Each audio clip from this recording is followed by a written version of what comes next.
livianamente plantean la cuestión de la dolarización, sin fundamentar sobre todo cómo van a llevar adelante la dolarización y qué implica la dolarización. Entonces la gente tiene derecho, sobre todo, a saber qué es lo que es la dolarización y cuánto mal nos puede hacer.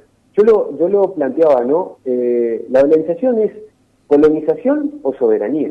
Es eso, digamos. ¿Y por qué lo planteo de ese punto?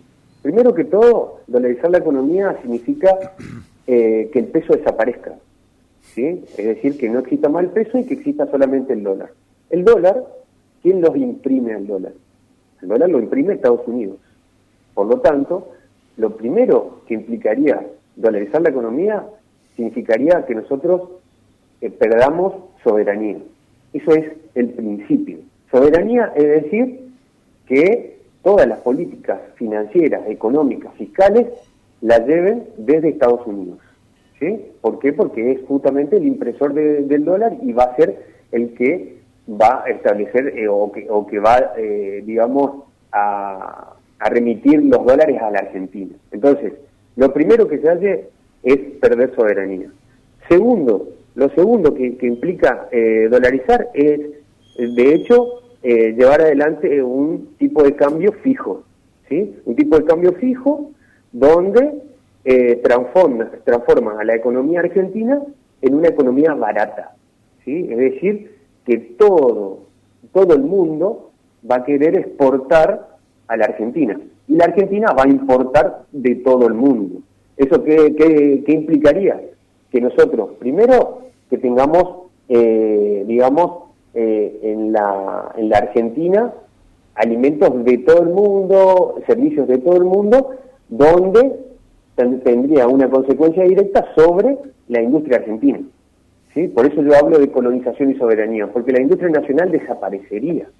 Y si desaparece la industria nacional, eso implicaría aumentar el desempleo, es decir, que la gente quede fuera del trabajo, y también implicaría que no existan los salarios directamente. O sea, porque si vos quedás sin empleo, quedás sin salario y por lo tanto no vas a poder consumir, no vas a poder demandar y por lo tanto van a desaparecer no solo empresas, sino también va a aumentar la pobreza, va a aumentar la inflación, entre otras cosas. Rubén, y por el otro, sí. ¿Cómo es eso de que va a aumentar la inflación? Porque supuestamente uno de los argumentos para instalar la dolarización de la economía es terminar con la inflación, más o menos haciendo lo que pasó en la década del 90, ¿no? Exactamente, vos lo decías. Acá hay una cuestión cargada de ideología. De hecho, Milei lo plantea, ¿por qué? Porque dice, los libertarios plantean de que la emisión provoca inflación. Ahora, no hablan sobre la concentración de mercado, sobre el tipo de cambio internacional, no hablan sobre las paritarias, porque justamente ellos lo que quieren sectorizar es a la emisión. Para ellos el Banco Central, y de hecho lo han dicho, el Banco Central no tendría que existir. Claro, hablan directamente de quemar el Banco Central, ¿no? Exactamente. ¿Y por qué quisieran quemar el Banco Central? Porque justamente no quisieran que el Estado o que haya regulación del mercado financiero. ¿Y por qué? Fíjate lo que sucedió en la época del 90. De hecho, en la convertibilidad que duró de 1991 hasta 2001, que si bien uno puede decir no hubo inflación, pero no tuvo que ver con una consecuencia directa porque el Estado no podía emitir o por el tipo de cambio fijo, sino que en ese momento, justamente, lo que sucedió fueron dos cosas.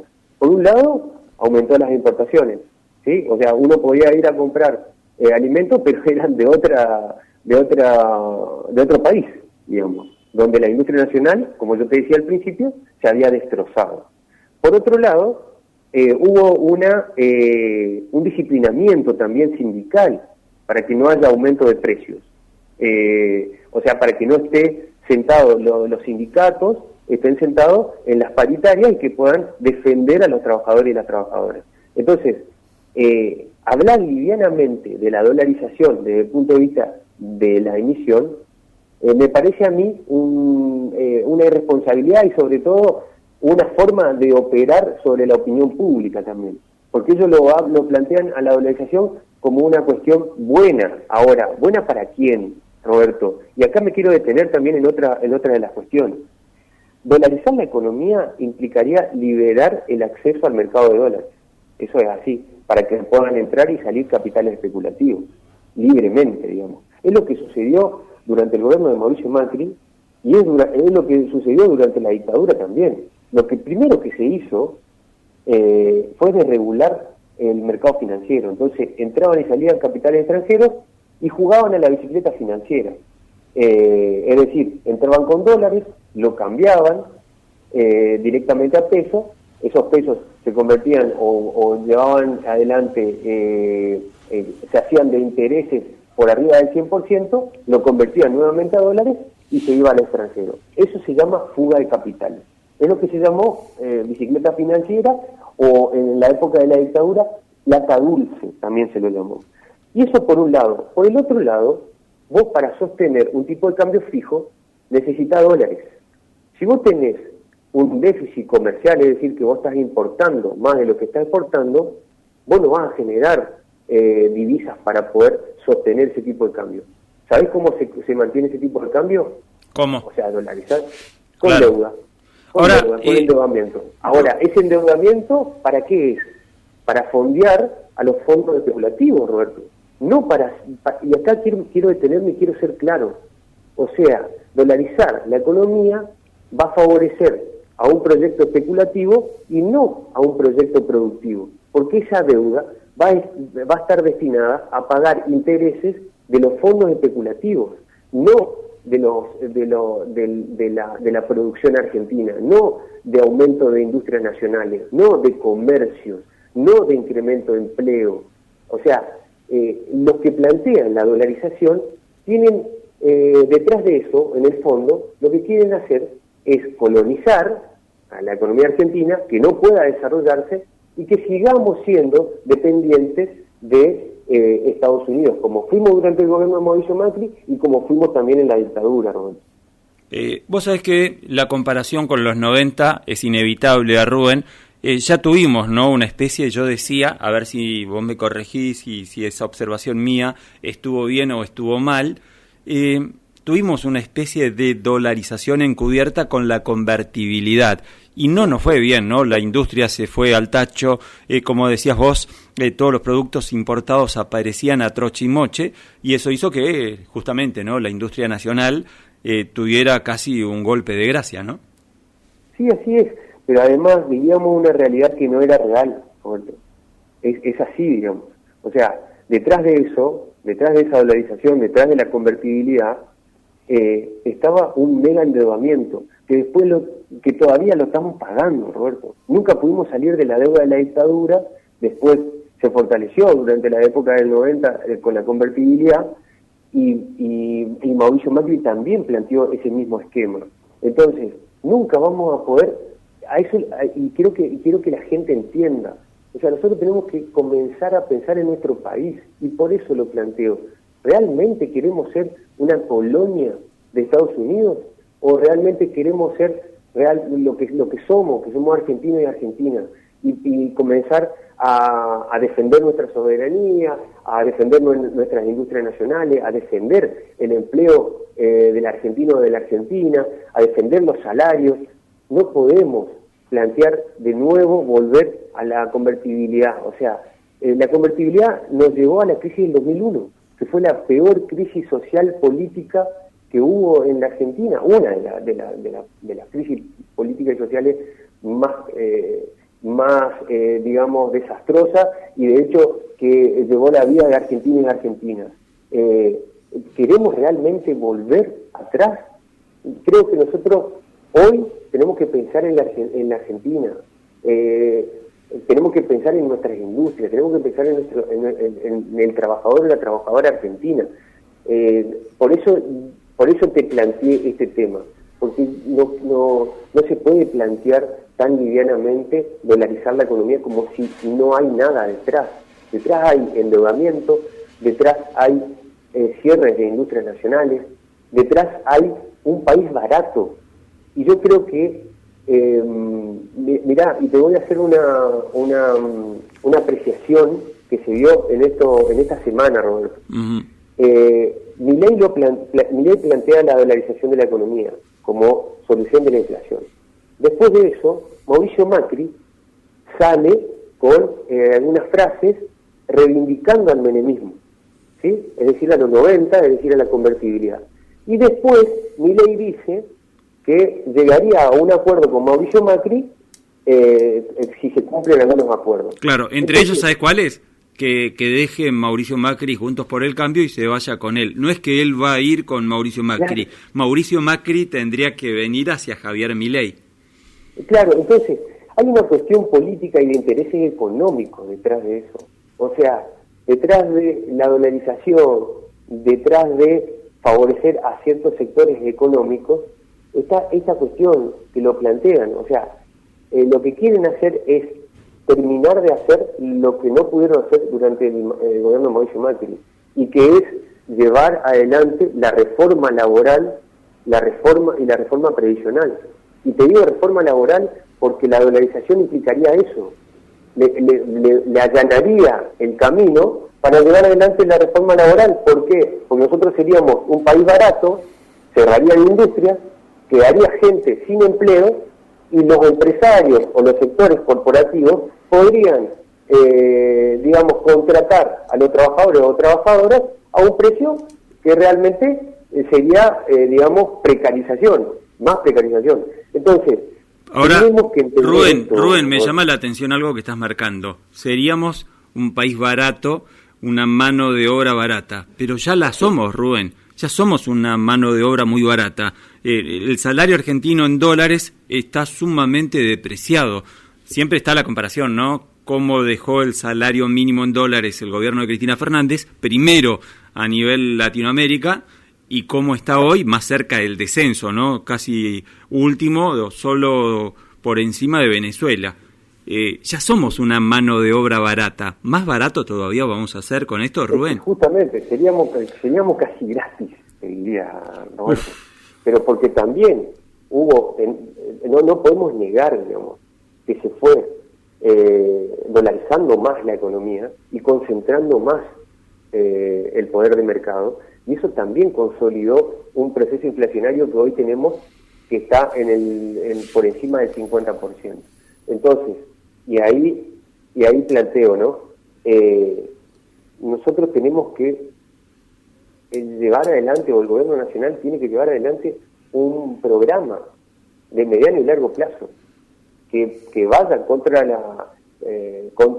que pueda reducir este proceso de aceleración inflacionario, rompiendo la concentración de mercado, pero también rompiendo con algunos esquemas. Nosotros tenemos que llevar adelante la reforma impositiva. No puede ser que los que más ganan sigan pagando el mismo IVA o los impuestos al ingreso bruto igual que las pequeñas y medianas empresas, o el pequeño y mediano comerciante, o el trabajador o la trabajadora. Claro, Rubén, vos sabés que eso está vinculado, vos sabés que eso está vinculado con lo que charlábamos recién con el libertario, el representante de Milei en Chaco, y yo le decía, porque él decía, no, pero con la política que va a llevar adelante Milei vamos a recuperar otra vez el PBI de nuestra nación, va a ser uno de los más altos, como lo ha dejado Menem, el Producto Bruto Interno. Y yo le decía, pero acá no pasa por el tener el PBI más alto de Sudamérica o del mundo, sino lo que estás marcando vos, ¿no? La redistribución de la riqueza.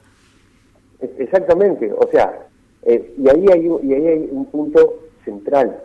No es lo mismo crecer para que se concentre más la riqueza que crecer para distribuir la riqueza. El derrame no existe. Uh-huh. Y lo hemos visto y lo hemos vivido. Claro, tenemos prueba de sobra, ¿no? Exactamente, tenemos prueba de sobra. Entonces, para esta etapa, nosotros tenemos que crecer de abajo hacia arriba. O sea, la economía popular, las pequeñas y medianas empresas, la industria, pero nacional.